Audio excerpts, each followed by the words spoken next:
أعوذ بالله من الشيطان الرجيم.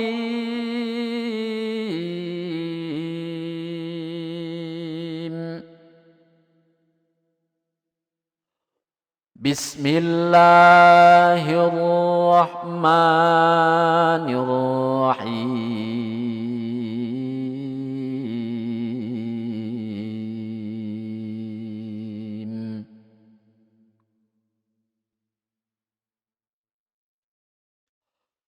لا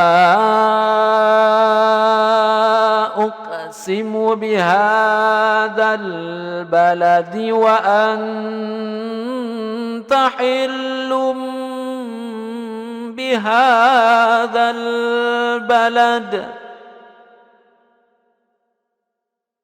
ووالد وما ولد لقد خلقنا الإنسان في كبد أيحسب أن لن يقدر عليه أحد يقول أهلكت مالا لبدا أيحسب أن لم يره أحد ألم نجعل له عينين ولسانا وشفتين وهديناه النجدين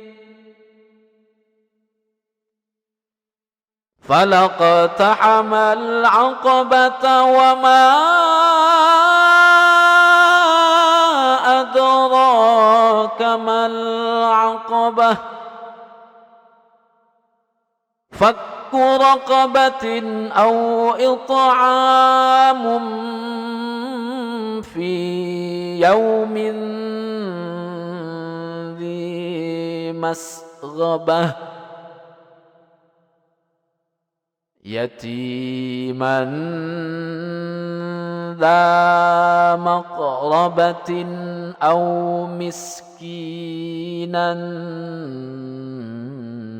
ذا متربة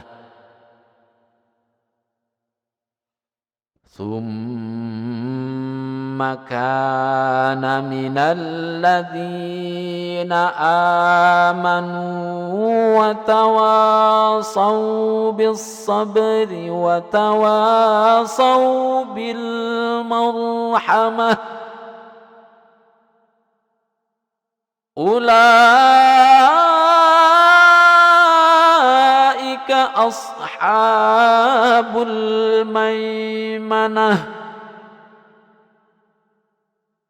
والذين كفروا بآياتنا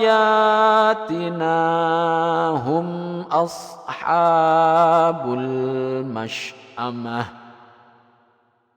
عليهم نار مؤصدة صدق الله العلي العظيم وصدق رسوله النبي الحبيب الكريم والحمد لله رب العالمين.